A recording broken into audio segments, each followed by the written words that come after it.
Un mois important avant le début de votre visionnage, en février, Décrypter l'Afrique a failli s'arrêter. Si l'émission continue aujourd'hui, c'est grâce aux 250 premiers souscripteurs mensualisés. Mais cela ne suffit malheureusement pas à nous maintenir en vie. Pour continuer, il nous faut augmenter significativement pour atteindre 400 le nombre de soutiens récurrents. Désormais, celles et ceux qui ne veulent pas encore s'engager sur la durée peuvent nous faire un don unique via la plateforme DonorBox en allant sur donorbox.com/décrypter l'Afrique pour contribuer à partir du continent via Mobile Money et Wave. Allez sur décrypterlafrique.tikerama.com. Si vous pensez que l'Afrique mérite une info libre, soutenez-nous, de préférence sur une base mensualisée à partir de 5 € par mois. Les liens DonorBox et Tikerama sont en description de la vidéo YouTube.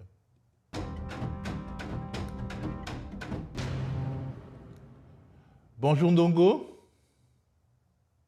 Bonjour Théophile. Bonjour Hippolyte. Bonjour Théophile. Alors depuis le 28 février dernier, notre monde est encore moins sûr. Les États-Unis et Israël ont décidé d'attaquer la République islamique d'Iran avec des objectifs de guerre plutôt flous pour les premiers, plutôt clairs pour les seconds, qui met sur une destruction du pouvoir iranien, de son administration et de ses capacités militaires. Et bientôt un mois après le début des hostilités et l'élimination d'un grand nombre de ses dignitaires, l'Iran surprend de nombreux observateurs par ses capacités de résistance, par une certaine forme de résilience. Or, qui dit guerre, qui dure, dit conséquences économiques, et pétromonarchies visées par le pouvoir de Téhéran doutent, ce qui met en péril des hubs comme Doha au Qatar ou Dubaï aux Émirats arabes unis.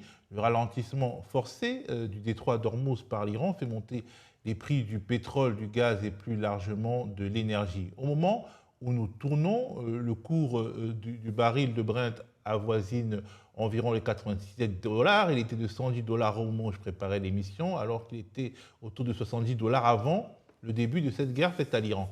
Or, qui dit énergie chère, dit inflation, qui dit exportation de pétrole contrainte, dit pression sur des marchés comme ceux du plastique, qui dit raréfaction du gaz, dit déstabilisation de la production d'engrais. Vous le savez, l'Afrique, échaudée par les crises successives au Covid et à la guerre en Ukraine, doit-elle avoir peur d'une nouvelle épreuve économique d'ampleur? Sera-t-elle entraînée d'une manière ou d'une autre dans le tourbillon géostratégique qui ne fait peut-être que commencer? Au-delà des conséquences, quelles sont les leçons que l'Afrique peut tirer de ces dernières semaines sur les plans politiques, militaires, technologiques, diplomatiques, économiques, etc. Alors, on va commencer par les conséquences de cette guerre pour l'Afrique. La hausse des cours des hydrocarbures et plus largement l'énergie rend-elle une nouvelle crise inflationniste inéluctable, Hippolyte? Je pense que merci Théophile d'organiser cette émission qui tombe à point étant donné le contexte économique mondial. Et je dois dire que c'est important de se pencher sur les questions inflationnistes, en particulier parce que, comme tu l'as si bien dit, l'énergie, le pétrole reste, n'est-ce pas, la matrice de toutes les matières premières. En ce sens que elle a un impact sur les coûts de transport, sur les coûts de production, sur les ménages qui doivent se déplacer pour aller au travail. Donc, quand les prix du baril montent de façon significative et abrupte, et brusque, comme on l'a vu lors de ce conflit, les conséquences sont significatives. Et quand on regarde un peu, n'est-ce pas, la posture américaine, et les derniers chiffres que j'ai vus montrent que le taux d'inflation aux États-Unis va augmenter d'à peu près de 0,9%, qui est, n'est-ce pas, l'augmentation la plus importante au cours des 4 dernières années. Et donc, la pression inflationniste est très forte et s'accentue. Et nous pouvons imaginer que les conséquences inflationnistes seront encore bien plus importantes en Afrique, d'autant plus que, comme tu le sais, nous sommes déjà à 2 chiffres, à peu près 13% de taux d'inflation moyenne dans toute l'Afrique. Et toute hausse, n'est-ce pas, aura des conséquences significatives, étant donné, n'est-ce pas, le niveau de vie qui sont très, très en deçà des seuils de pauvreté. Donc, les conséquences au niveau inflationniste seront importantes. Mais je dois ajouter que la crise iranienne vient juste après les changements significatifs opérés par l'administration Trump, en particulier sur les questions tarifaires, l'augmentation des tarifs depuis Liberation Day, qui ont, n'est-ce pas, d'une manière ou d'une autre, mis le monde dans un sentier inflationniste. Et cette crise iranienne viendra simplement amplifier les enjeux, les difficultés auxquels la plupart des pays africains font déjà face. Donc, je pense que les pressions inflationnistes sont importantes et j'ai bien peur d'ailleurs que nous soyons en train d'entrer dans une phase de, de pression, de crise stagflation, où n'est-ce pas une contrainte au niveau de la croissance et une dépression inflationniste importante. Donc, je veux là d'inflation, je parle plutôt des questions de stagflation, où on a des conséquences au niveau de la croissance, mais également de l'inflation. Merci. Alors, Ndongo, même analyse sur l'inflation et depuis Dakar au Sénégal, j'imagine qu'on ressent les dangers économiques qui se profilent pour l'Afrique avec cette guerre de manière encore plus prégnante. Tout à fait. Je partage l'analyse qui vient d'être faite par Hippolyte. En fait, ce à quoi nous assistons, c'est un peu, disons, un scénario qui se répète d'une certaine manière, avec, disons, la COVID d'abord et les conséquences de la guerre russo-ukrainienne. C'est-à-dire qu'on a un choc de demande, mais aussi également un choc d'offre. Généralement, pour essayer de camper un peu l'impact inflationniste, je parle des 5 F. En fait, 5 F en anglais, en commençant par le fret, hein, pour des freight. Après, vous avez un choc aussi au niveau de l'énergie, fuel. Vous avez un choc au niveau, disons, de l'alimentation parce que euh, il va y avoir aussi une hausse des produits alimentaires, en partie alimentés par les fertilizers, c'est-à-dire les engrais. Et tout ceci également agit sur la finance, parce que quand vous avez une inflation, comme Hippolyte vient de le dire, donc ceux qui prêtent de l'argent vont se dire qu'il faut anticiper aussi cette hausse de l'inflation. Donc ça veut dire le coût d'accès au crédit va augmenter. Et on a vu qu'il y a beaucoup de pays africains qui sont déjà dans une situation très limite et très endettés en monnaie étrangère et qui ont besoin d'aller sur les marchés pour se refinancer. Et donc ces pays également vont être dans une situation très difficile.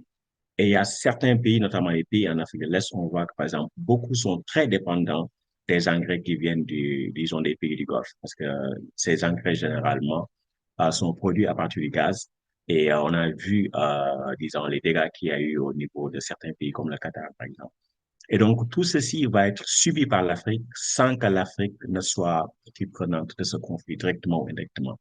Ça veut dire qu'à chaque fois qu'il y a un choc global, en fait, en raison de nos vulnérabilités, de notre manque d'intégration, nous allons subir ces chocs, malheureusement. Donc, à chaque fois qu'il y a quelque chose, même si nous ne sommes pas concernés, nous subissons cela en raison de nos vulnérabilités structurelles. L'autre, Oui. l'autre dimension importante sur les questions d'inflation qui concerne spécifiquement l'Afrique, c'est par rapport, n'est-ce pas, à la monnaie, au taux de change. Donc, à partir du moment où il y aura, n'est-ce pas, cette crise au niveau des balances de paiement, il y aura, n'est-ce pas, des pressions importantes sur la monnaie. Et à travers, n'est-ce pas, le pass-through, il y aura, n'est-ce pas, une autre volet inflationniste, ce qui fait que les conséquences sur l'Afrique sont bien plus importantes que ce qu'on a dans d'autres pays dans les mêmes conditions. Alors justement, quand il y a eu des crises récentes, systémiques, on va dire, les pays riches ont soutenu leur économie, notamment en faisant littéralement marcher la planche à billets. On a parlé de quantitative easing. L'Afrique n'avait pas cette latitude, en tout cas ne l'a pas prise, on va dire, et en a payé le prix fort, notamment au moment du Covid. Est-ce qu'on peut revenir sur ce qui s'est passé justement à cette période-là, qui a été déjà un peu le commencement des douleurs pour l'Afrique, alors que les autres s'en sont mieux sortis justement par leur marge de manœuvre monétaire notamment. Est-ce que le risque ne reviendra pas en cas de grosse crise systémique? Et est-ce que l'Afrique a appris de cette période de la crise du Covid, de la guerre en Ukraine, pour finalement se déployer un bouclier autour d'elle, comme l'ont fait les autres, ou on en est toujours au même point, Hippolyte?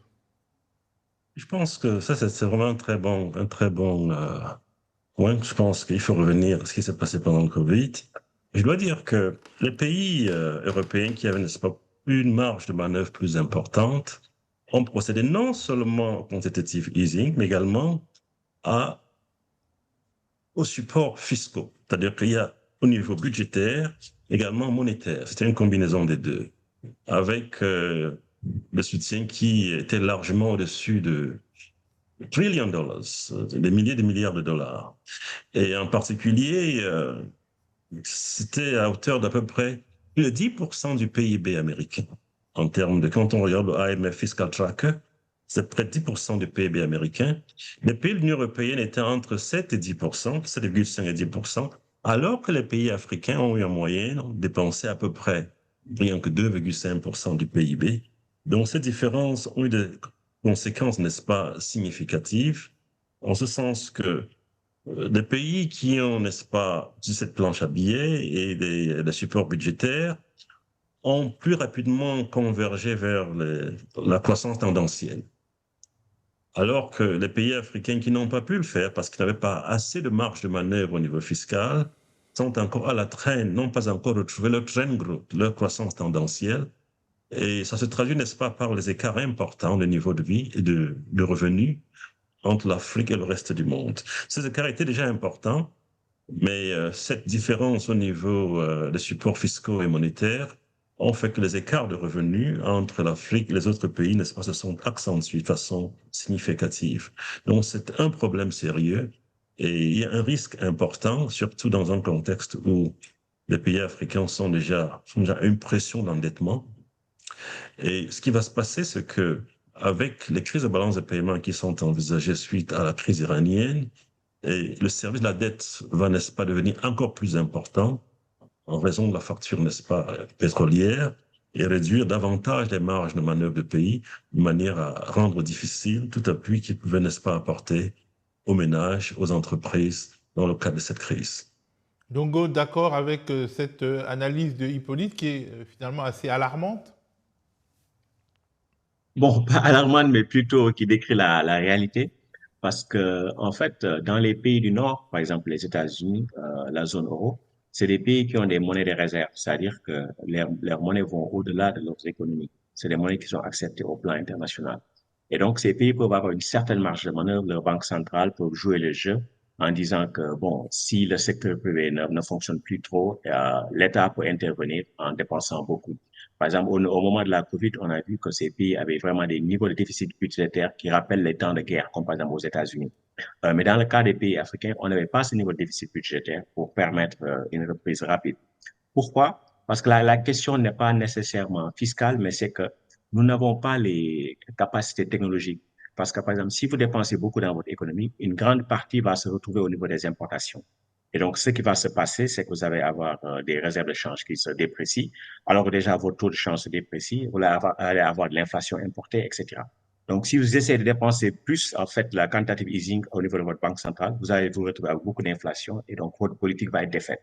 Et donc, ça veut dire que si les Africains s'intègrent et si nous avons, disons, beaucoup plus de capacités technologiques, que tout ce que nous dépensons reste dans notre économie, reste dans l'économie africaine, là, on aura beaucoup plus de marge de manœuvre parce que les capacités de dépenses fiscales ne sont pas limitées par les possibilités de création monétaire. Les possibilités de création monétaire sont limitées par ce que vous pouvez faire d'un point de vue matériel et technologique. Et donc, c'est là vraiment où nous devons faire des efforts. C'est-à-dire que plus nous avançons vers l'industrialisation, plus nous pouvons nous permettre, disons, ce que se fait dans les pays du Nord. Mais quand les pays du Nord également font du quantitative easing, comme par exemple quand il y a eu la crise de 2008, la conséquence, ça a été qu'il y a eu beaucoup de liquidités qui sont allées vers les pays du Sud, par exemple en Afrique. Et donc, il y a des dirigeants qui se sont dit, bon, c'est super, on peut aller sur les marchés financiers et nous endetter à 7%, 8%. Mais quand la COVID est venue, voilà, il y a eu ce qu'on appelle la fuite des capitaux. Donc, les capitaux se sont tassés et beaucoup de pays se sont retrouvés dans une crise d'endettement. Donc, c'est comme ça que fonctionne le système financier. C'est pourquoi nous devons bâtir une certaine immunité financière et ça passe par des formes de coopération monétaire et d'intégration monétaire. Alors, question peut-être stupide, mais on sait qu'il y a en Afrique des pays consommateurs d'hydrocarbures et des pays producteurs d'hydrocarbures. On peut se dire peut-être que ça peut s'équilibrer avec la montée des cours du baril et que des formes de péréquation à l'intérieur de l'Afrique peuvent nous sauver, non? Dongo? Moi, je dois dire que le vrai problème aujourd'hui, c'est que la plupart des pays africains sont importateurs nets de pétrole. Quand on regarde un peu l'Inde qui est devenue, n'est-ce pas, le premier et le deuxième partenaire commercial de l'Afrique, l'Inde exporte vers l'Afrique davantage le pétrole raffiné. Donc, l'absence de raffinerie a créé une condition, un contexte où la plupart des pays africains sont essentiellement, en termes nets, importateurs de pétrole. Et le pétrole est, n'est-ce pas, le poste budgétaire le plus important dans Alors, ça veut dire que les dans la pays, même quand un pays est producteur de pétrole, il produit du pétrole et il exporte du pétrole brut et il réimporte du pétrole raffiné, c'est ça? voilà. Il réimporte le pétrole raffiné à des coûts exorbitants. À des coûts exorbitants. Et c'est exactement ce que le Nigeria a fait pendant des décennies. C'est-à-dire que on prenait le pétrole du Nigeria, on allait le raffiner au golfe de Guinée, on le ramenait au Nigeria pour le vendre au Nigeria à des prix bien plus élevés. Donc ces marges, n'est-ce pas, profitaient beaucoup plus aux entreprises américaines qu'au gouvernement nigérian. Ce qui fait qu'aujourd'hui, en moyenne, l'Afrique dépense 95 milliards de dollars chaque année pour importer du pétrole. C'est le poste le plus important, de loin devant les produits pharmaceutiques. Donc, ça, c'est la contrainte qui s'impose. Donc, le coût sera très important parce que dès que les prix du pétrole augmentent, ça va se ressentir immédiatement sur la balance de paiement des pays, avoir des conséquences économiques significatives et immédiates au niveau, n'est-ce pas, des ménages, mais également du secteur public et du secteur privé. Donc, les bénéfices, à mon avis, pour ces pays vont beaucoup plus être aller vers les compagnies pétrolières qui vont engranger des profits importants avec cette hausse subite du prix pétrole. Mais pour ce qui est des pays africains producteurs de pétrole, pour très peu qui ont des raffineries, je pense que ce sera beaucoup plus mitigé. Alors, on a parlé des risques économiques, mais il existe également des risques géopolitiques. Ces guerres de Trump s'affranchissent totalement du droit international. Peut-on imaginer que des pays africains soient sur la liste des prochaines nations attaquées, puisqu'on a vu le Venezuela, on a vu l'Iran, Donald Trump parle de Cuba, il y a eu des bombardements au Nigeria, même si officiellement, en tout cas, il ne s'attaquait pas à l'intégrité du territoire nigérian. Bon, ça se discute en tout cas, puisque c'était des bombardements américains au Nigeria sans vraiment la participation opérationnelle du Nigeria, même si tout cela visait des djihadistes. Est-ce que ces risques géopolitiques, vous les mettez dans l'équation, Dongo? Oui, il y a des risques géopolitiques. Peut-être que la manière dont cela se déploie peut être différente d'un continent à l'autre. Les États-Unis ont une tradition d'interférence, euh, disons, en Amérique latine. Bon, c'est la doctrine Monroe. Maintenant, on parle de Monroe, hein, pour dire Donald Trump. Euh, et aussi au Moyen-Orient. En Afrique, ça a été un peu différent. Je veux dire, les États-Unis sont intervenus dans certains pays, notamment au niveau de l'Afrique de l'Est. Mais généralement, en fait, le type de comportement qu'ils ont au Moyen-Orient et qu'ils ont en Amérique latine, c'est pas ceux-là qu'ils ont en Afrique, par exemple. Mais on a vu que Donald Trump a commencé à pousser le ton, à dire des choses, même vis-à-vis de certains chefs d'État africains. Donc ça, on voit. Et donc On pense à là, l'Afrique du ce Sud qu'on voit aussi. dans cette guerre, c'est que la plupart des pays n'ont pas, en tout cas, soit leur sécurité énergétique assurée, comme l'Europe, ou bien ils n'ont pas une sécurité au niveau d'approvisionnement, en matière d'approvisionnement de certaines matières premières critiques, par exemple pour leurs industries militaires ou d'autres industries. Et donc, on peut craindre qu'avec ce qui se passe en Iran, de plus en plus, il y aura une ruée vers l'Afrique pour sécuriser les ressources des pays africains. Et ça a commencé un peu avant la guerre en Iran, mais ça va s'accentuer parce qu'on a vu, par exemple, l'intermédiation que la diplomatie américaine a semblé jouer entre la RDC et le Rwanda. Et on voit que les soubassements, ce sont les ressources. Et même il y avait des rapports qui avaient été pour dire que les ressources du Congo doivent être exploitées par les compagnies américaines. Et récemment, on a vu que même les États-Unis ont semblé faire du chantage. Donc, il y a un récent article du New York Times qui dit, je crois, qui montre l'administration américaine sous Trump qui dit à la Zambie, donnez-nous vos ressources ou bien on vous aidera plus en matière de lutte contre le sida. Vous voyez. Et on a vu aussi le bombardement qui a eu lieu au Nigeria, etc. Et l'administration Trump également est en train de négocier avec les pays de l'Est pour dire, je respecte votre souveraineté, mais essayons d'avoir de bons deals. Donc, ça veut dire la question des ressources, elle va être liée, disons, à la question militaire de manière générale. Et d'ailleurs, même, on pourrait parler de complexes, en tout cas, ressources et militaires dans le cas des pays africains. Et dans le cas des pays européens également, on va voir que leur insécurité énergétique, pour y faire face, ils vont également devoir, en tout cas, c'est sûr qu'ils vont essayer de se projeter sur l'Afrique.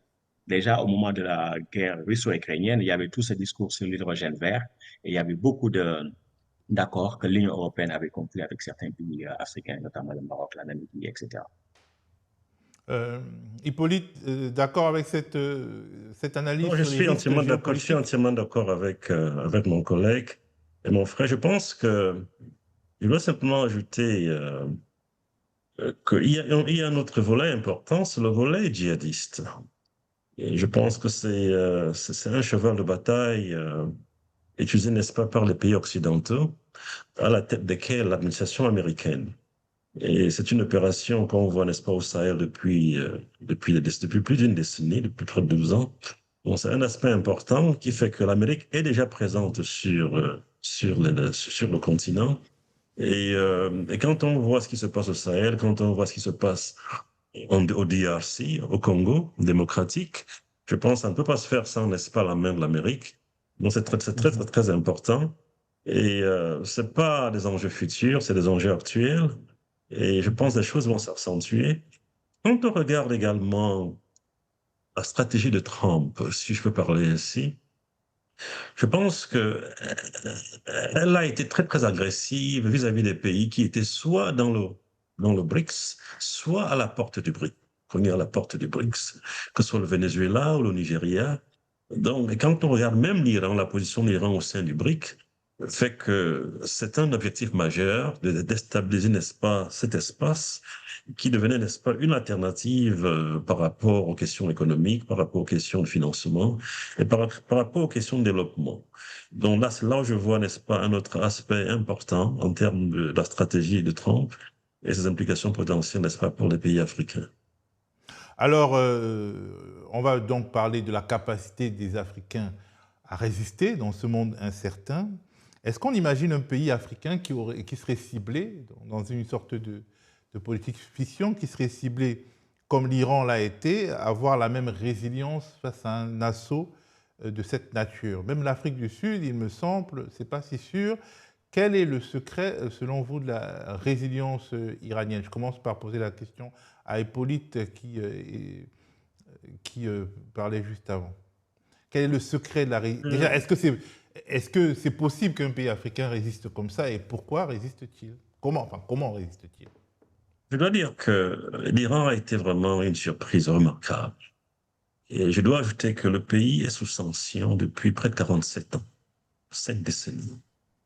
Et pouvoir démontrer cette capacité de résilience, de résistance, et de projection d'ailleurs, je dois dire, est tout à fait remarquable. Et je ne pense pas, en toute honnêteté, qu'un seul pays africain aurait, n'est-ce pas, pu faire ce que l'Iran nous a démontré au cours des 4 dernières semaines. Quand on a commencé cette guerre, souvenez-vous, quand les porte-avions américains avançaient vers l'Iran, et on parlait, n'est-ce pas, d'un assaut qui était imminent et qui devait être fatal. Mais dès que la guerre a commencé, qu'est-ce qui s'est passé?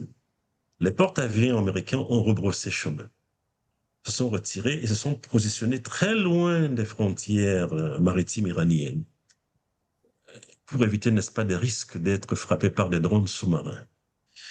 Alors, nous sommes passés, n'est-ce pas, à un saut épistémologique important, changement majeur en matière de réflexion militaire et stratégie, où, n'est-ce pas, les drones sont devenus une arme importante en termes de stratégie, en termes de bataille. Et l'Iran, qui très tôt a investi dans ce domaine, en train de montrer que c'était une stratégie très payante, une stratégie bien pensée, qui était en avance sur son temps, et on passe rapidement d'une phase où, quand les Américains et les Occidentaux ont attaqué la Libye, les porte-avions américains étaient au large de la Libye en toute sécurité. Aujourd'hui, ce n'est plus tout à fait le cas. Et l'Iran, n'est-ce pas, qui s'est bien positionné comme leader mondial dans les domaines de drones, utilise, n'est-ce pas, cet avantage pour, n'est-ce pas, se défendre de façon exceptionnelle face à une attaque, n'est-ce pas, qui était vraiment terrible, où on a une grande puissance accompagnée, n'est-ce pas, d'Israël, qui se sont jetés sur ce pays. Et je pense qu'il y a beaucoup de leçons à tirer par rapport aux pays africains à ce qu'il y a lieu de faire. Parce qu'on n'a plus besoin d'investissements significatifs pour, n'est-ce pas, se défendre.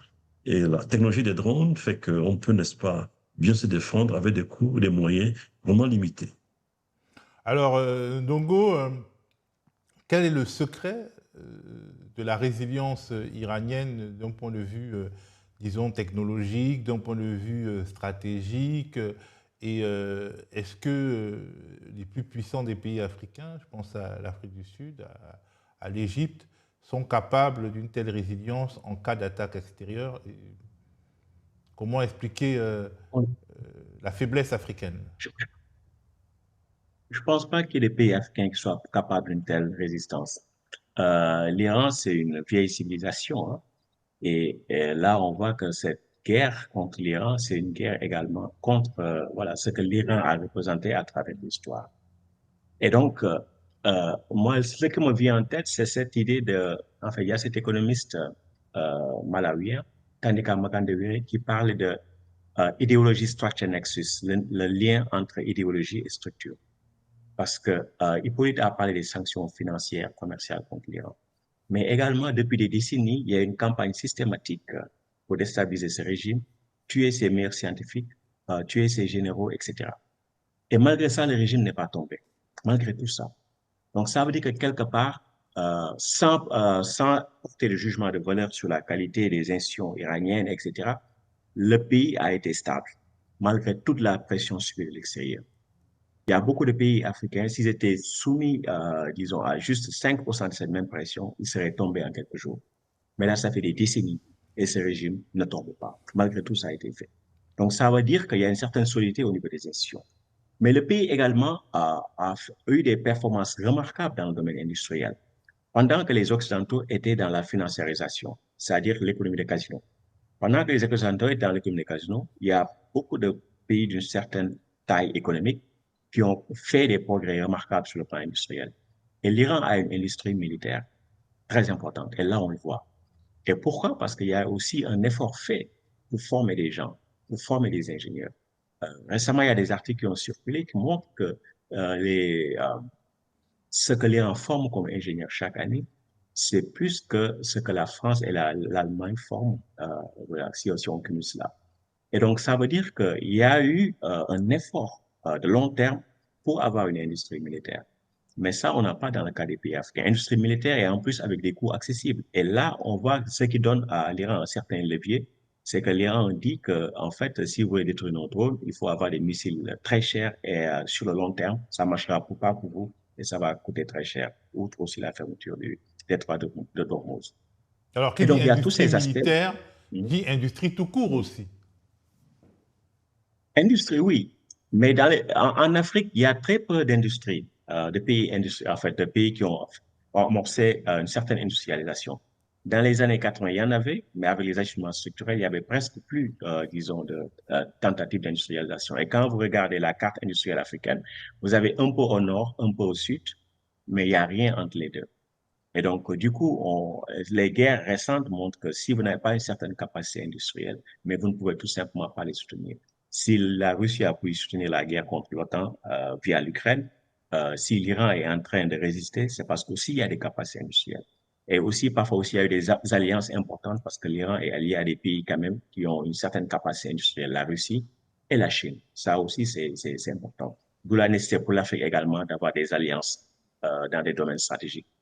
Alors, Hippolyte, l'industrie, c'est la clé de toute chose, en tout cas en ce qui concerne la guerre et la paix. Est-ce que c'est une des leçons de cette guerre?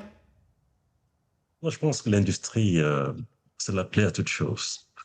Et l'industrie et la technologie, et je pense que Ndongo fait bien de mentionner l'importance des alliances.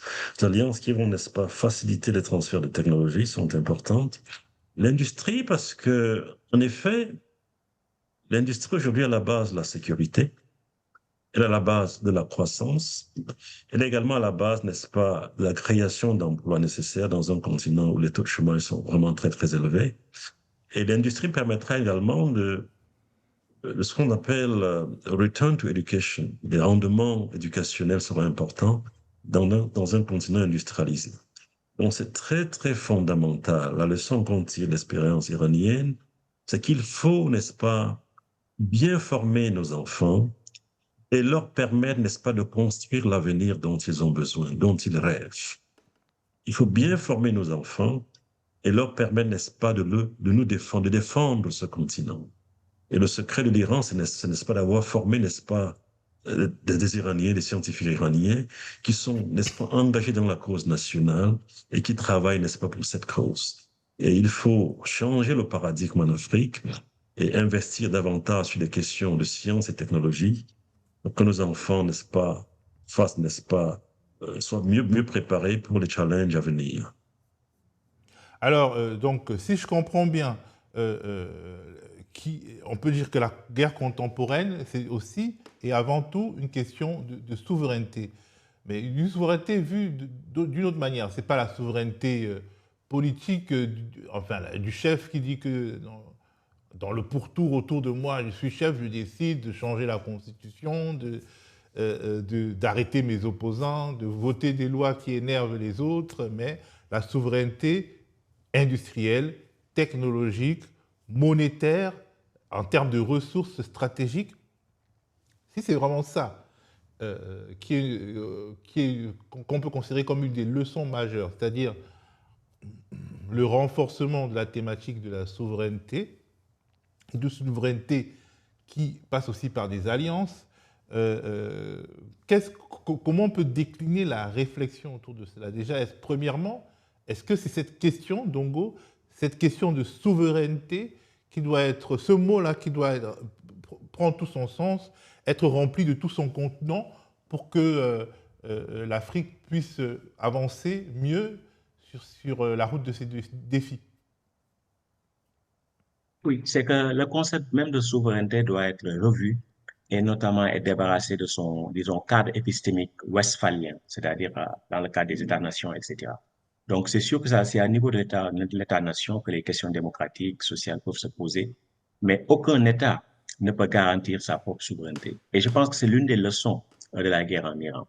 Alors, il y a beaucoup de pays du Golfe qui sont très riches, etc., et qui pensaient qu'ils pouvaient acheter leur souveraineté à coups de pétrodollars. Mais maintenant, on a vu que la paix et la sécurité, c'est un bien public global. Donc, la meilleure manière d'avoir la paix et la sécurité, c'est d'être en paix avec ses voisins. Et donc, dans le cas des pays africains, si nous voulons avoir la souveraineté, il faut d'abord avoir la paix. Parce que même si vous faites des progrès économiques importants, à tout moment, ils peuvent être annihilés par une intervention militaire, etc. La Libye a été le pays le plus avancé en termes sociaux en Afrique et il a fallu d'une intervention de l'OTAN pour détruire ce pays. Quand on regardait, par exemple, l'indice de développement humain et du PNUD, Programme des Nations Unies pour le développement, jusqu'aux années 2011, le premier pays sur le continent, c'était la Libye.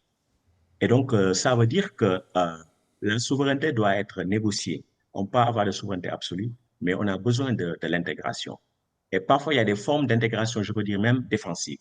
Par exemple, si l'Afrique dit, nous n'avons plus besoin de bases militaires étrangères, nous n'avons plus besoin de troupes étrangères. Nous pouvons avoir des accords de coopération, par exemple, pour former nos troupes, etc. Mais on ne veut pas de bases militaires étrangères. Ça, c'est des choses que nous pouvons faire. Il y a des choses aussi que nous pouvons faire au niveau régional, au niveau continental, pour nous unir davantage. On a parlé de la question monétaire, par exemple. Ça, c'est quelque chose de fondamental. Parce qu'on a vu, depuis, en tout cas, la guerre russo-ukrainienne, que du jour au lendemain, de la même manière que Trump, par exemple, est allé kidnapper un président, le président d'un pays, au Venezuela, à Maduro, on peut saisir vos réserves de change. Vous accumulez des dollars, on les saisit. Vous avez votre or, on les saisit.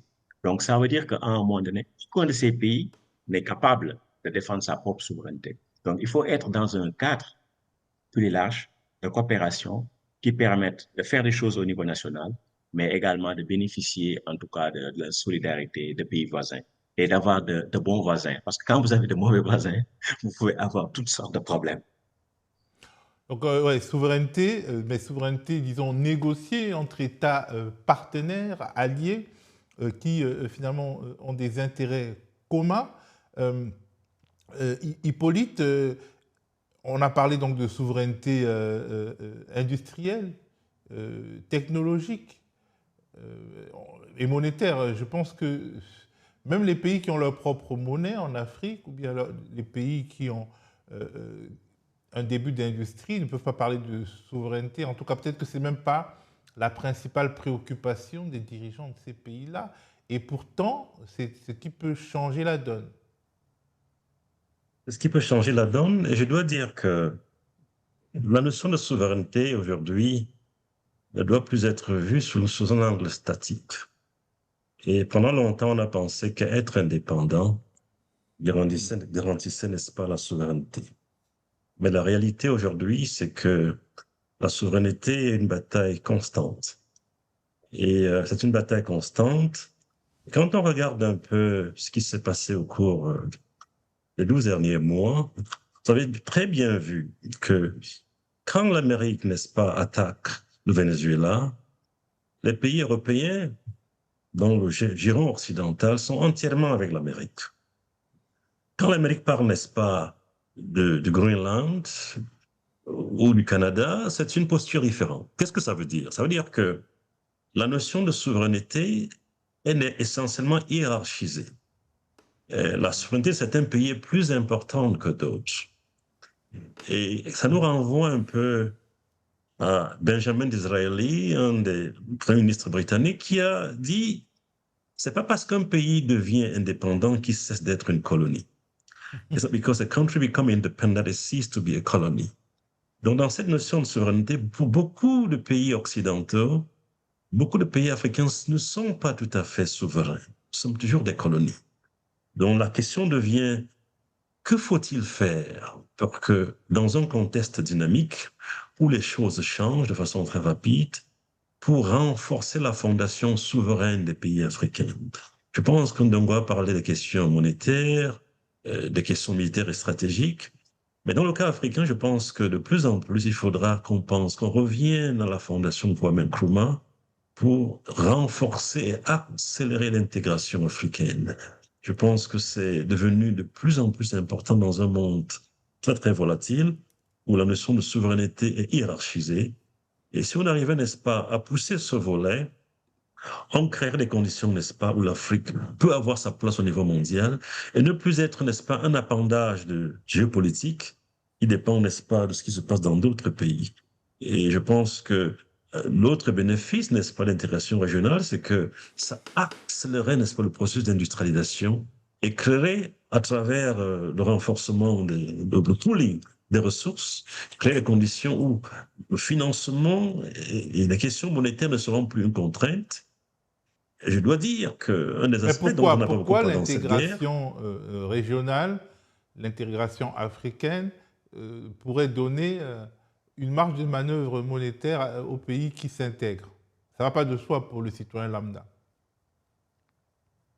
en effet, comme Dongo l'a dit, nous sommes passés d'une phase westphalienne de souveraineté monétaire à une phase où aujourd'hui, une banque centrale n'est vraiment une banque centrale que si elle peut être, n'est-ce pas, lender of last resort et market makers of last resort. C'est-à-dire que prêteur en dernière instance et capacité, n'est-ce pas, à faire influencer, à diriger les marchés.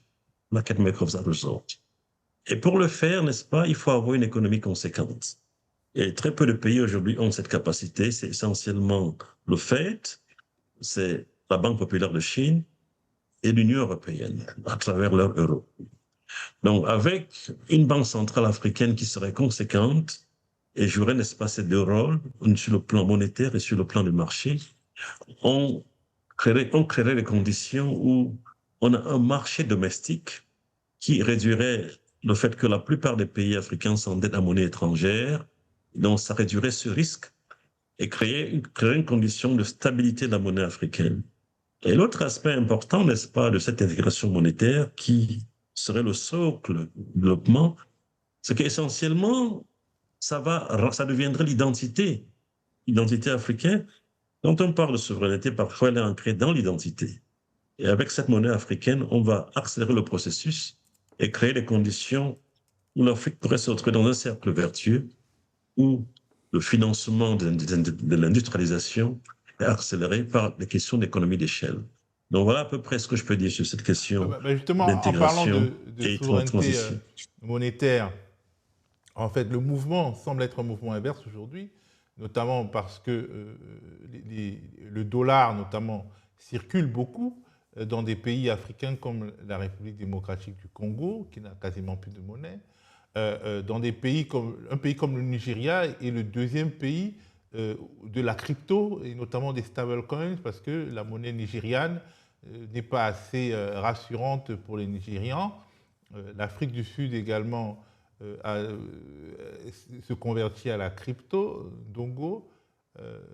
C'est stablecoin, donc c'est monnaies crypto qui sont adossées pour un grand nombre d'entre elles à la législation américaine.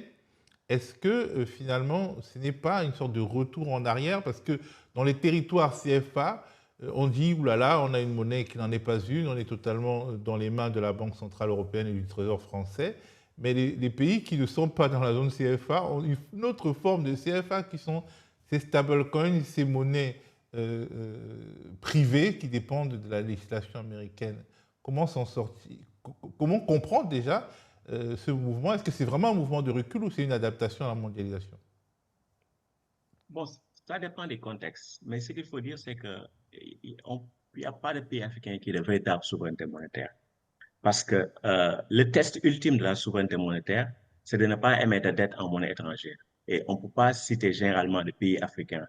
Peut-être, bon, la Libye, etc., mais c'est différent. Parce que la Libye, vraiment, la dernière fois que j'avais regardé ses réserves de change et son or monétaire, c'est plus de 90 milliards de dollars. Parce que Kadhafi avait vraiment le contrôle sur le pétrole libyen. Donc, la Libye, c'est un peu différent. Mais dans tous les cas, dans tous ces pays qui ont leur propre monnaie nationale, c'est même pas des monnaies nationales dans le sens où, voilà, ils n'arrivent pas à collecter même les impôts et taxes dans leur propre monnaie en raison de la dollarisation. Et les structures financières qui sont là-bas ne sont même pas contrôlées par l'État. La Banque centrale n'a aucun contrôle sur ces structures financières. Et donc, dans le cas, par exemple, de la République démocratique du Congo, et même, par exemple, du Libéria, qui utilise 2 dollars, dollars libériens, dollars américains, et la Mozambique, ce que vous pouvez voir, c'est que la monnaie reflète d'une certaine manière, en fait, la structure de l'économie. Vous allez au Libéria, c'est une colonie américaine. Donc, il est normal que l'économie soit dollarisée. Généralement, l'exemple que je donne aux gens, c'est-à-dire que quand vous regardez le stock d'investissement direct étranger, ça veut dire ce qui a été investi net par l'étranger dans une économie, c'est ça le stock d'investissement étranger. Au Japon, la dernière fois que j'avais vérifié, il y a plus de 2-3 ans, c'était moins de 5% du PIB japonais. Ça veut dire que le Japon appartient vraiment au capital japonais. Mais vous allez en Mozambique, vous allez à Libéria, c'est 300%. Et ces économies sont dollarisées. Vous allez en RDC, c'est la même chose. L'économie est contrôlée par l'étranger. Donc, c'est la monnaie de l'étranger qui est là-bas. Donc, l'Afrique ne peut pas avoir de souveraineté monétaire si on n'a pas le contrôle sur nos ressources. Les ressources, voilà, minérales, etc. Mais aussi le travail, parce qu'il faut donner du travail à nos jeunes. Et c'est tout ça qui fait la force d'une monnaie. Mais dans le cas des pays africains, on n'a pas de véritable monnaie souveraine. Et maintenant, l'intégration pourrait nous permettre, dans une certaine mesure, de résoudre ces questions-là. Parce que quand on voit ce que l'Afrique transfère comme profit et dividendes par les multinationales, les intérêts qu'on paye sur la dette, c'est énorme. Parce que si l'Afrique était unie, on avait une seule balance de paiement, l'Afrique serait normalement dans une position créditrice. Si vous êtes dans une position créditrice, c'est vous qui prêtez aux autres, ce n'est pas les autres qui vous prêtent. Et donc, En la gros, fragmentation... l'Afrique offre plus au monde, entre guillemets. L'Afrique, ce qui sort de l'Afrique, finalement, a une valeur objective supérieure à ce qui entre en Afrique. Mais la question de la dette et du service de la dette, la question de la retenue capitaliste fait que, au final, l'Afrique se retrouve comme si ce qu'elle offrait au monde était inférieur à ce qu'elle recevait du monde, c'est ça? Oui, Oui, parce c'est ce que qu'on moi, appelle, j'écoute la fragmentation. Mais il faut y vas-y. non, c'est ce qu'on appelle l'Afrique n'est-ce pas créditeur net par rapport au reste du monde. Et il y a, donc on va parler, n'est-ce pas, du rôle des multinationales étrangères, n'est-ce pas, qui sont un vecteur pour, n'est-ce pas, la fuite des capitaux, la sortie des capitaux. Mais le fait qu'on a des monnaies qui sont, n'est-ce pas, la pression de l'évaluation fait que, et également la fuite des capitaux. Le fait qu'on a toutes ces monnaies qui sont très, très faibles et sujettes à la dévaluation cyclique fait que beaucoup de gens préfèrent, n'est-ce pas, garder leurs avoirs en monnaie étrangère. Donc, ça entraîne également la fuite des capitaux et qui renforce ce que tu viens de proposer, l'Afrique, n'est-ce pas, net créditeur par rapport au reste du monde. Donc, c'est un facteur important qu'on devra régler si on espère évoluer vers une intégration monétaire de façon accélérée. Alors, revenons à la guerre, à l'état de guerre quasi mondial dans lequel nous nous trouvons. pour évoquer la question des bases militaires. Il y a beaucoup de bases militaires étrangères en Afrique. Il y a des pays qui sont quasiment des pays tirés bases militaires, comme Djibouti, en Afrique de l'Est. On a vu toujours en Afrique de l'Est que le Somaliland a été reconnu par Israël parce que c'est un endroit à partir duquel on peut avoir accès au Yémen, au détroit de Bab el-Mandeb et jouer sur la guerre au point de vue mondial. On voit en Afrique de l'Ouest, il y avait en tout cas des bases militaires françaises, il y en a toujours. On voit que les États-Unis ont peut-être des micro-bases militaires à certains endroits du continent. Et on observe que Donald Trump, dans sa querelle avec l'Espagne, a expliqué de manière plutôt honnête et violente aux Espagnols qu'ils n'avaient pas trop le choix que de laisser leur territoire être utilisé par les États-Unis à un moment ou à un autre dans le cadre de cette guerre, parce qu'il y a une base militaire américaine en Espagne. Qu'est-ce que cela veut dire pour l'Afrique, justement, qui regorge de bases militaires, Hippolyte? Edouard, c'est un très bon point auquel il faudra qu'on réfléchisse. Quand vous avez des bases militaires chez vous, quand on se penche sur ce qu'a dit Trump au Premier ministre espagnol, s'il vous plaît, et il leur a dit, que peut faire l'Espagne si j'ai décidé d'utiliser cette base militaire? Vont-ils abattre nos avions? Et je pense que c'est la question fondamentale aujourd'hui. Quand nous avons des bases militaires dans nos pays, à quoi servent ces bases militaires? Sont-elles vraiment là pour assurer la sécurité et la prospérité de nos pays ou pour assurer, n'est-ce pas, les intérêts des pays qui ont et gèrent ces bases militaires? Et nous avons vu aujourd'hui que la question posée par l'Espagne s'est étendue aux pays du Golfe. Beaucoup de pays du Golfe, n'est-ce pas, n'étaient pas peur que l'Amérique tue leurs bases militaires pour attaquer l'Iran. Je pense à l'Arabie saoudite en particulier. Mais que pouvaient vraiment faire ces pays si l'Amérique avait décidé d'utiliser ses bases? Et je pense qu'il faut qu'on réfléchisse davantage à nouveau sur l'importance et la nécessité de ces bases militaires, parce que ultimately, elles sont là essentiellement pour servir les pays, les intérêts des pays qui gèrent ces bases, et pas pour avancer, n'est-ce pas, l'agenda de l'Afrique, de quelque pays que ce soit. Mais il y a une leçon importante qu'on doit tirer de cette crise iranienne. C'est que quand un pays, n'est-ce pas, accepte d'avoir une base militaire qui est utilisée comme base arrière pour déstabiliser un autre pays, alors ce pays s'expose, n'est-ce pas, devient belligérant de facto dans une guerre et s'expose, n'est-ce pas, aux frappes étrangères. Je pense que c'est une leçon importante qu'on devra tirer de cette crise iranienne. Et la question fondamentale qui se pose, c'est que faut-il faire pour mieux préparer l'Afrique aux enjeux du futur? Hippolyte, on peut dire d'une certaine manière que la fragilité, la vulnérabilité première des monarchies du Golfe, c'est le fait qu'elles étaient des dominions américains et toute leur prospérité, toute leur stratégie de diversification, de passage à un monde, comment dire, à une économie post-hydrocarbures est en train de s'effondrer, puisque ni Dubaï, ni le Qatar, ni tous ces endroits, et même peut-être un peu l'Arabie saoudite, quand même, qui est quand même beaucoup plus puissante, ils sont devenus inflammables, quasiment radioactifs, parce que, d'une certaine manière, ils entrent dans la stratégie belliqueuse des États-Unis d'une manière ou d'une autre. Oui, Je dois dire que... Oui, vas-y, non, vas-y. Vas-y, oui. Non, vas-y. En fait, on peut dire de la même manière qu'on parle de pétromonarchie, ces pétromonarchies ont été aussi des acteurs, des actrices du système dollar, du pétrodollar. Parce que comment ça se passe avec le système dollar? Pourquoi le dollar est si puissant? Mais parce qu'on a demandé à ces pays qui produisent le pétrole, qui est le bien le plus échangé sur les marchés, que ce bien soit libellé en dollars. Et donc, quand ces pétromonarchies vendent leur pétrole, vendent leur gaz, il y a des dépôts qui s'accumulent dans les banques des occidentales. Donc, tous ces dollars sont gardés par les États-Unis. Et donc, les États-Unis leur disent, vos dollars, il faut acheter des armes chez nous, il faut investir chez nous, etc. Et en contrepartie, on vous donne la sécurité. Ça a été ça le deal des pétrodollars.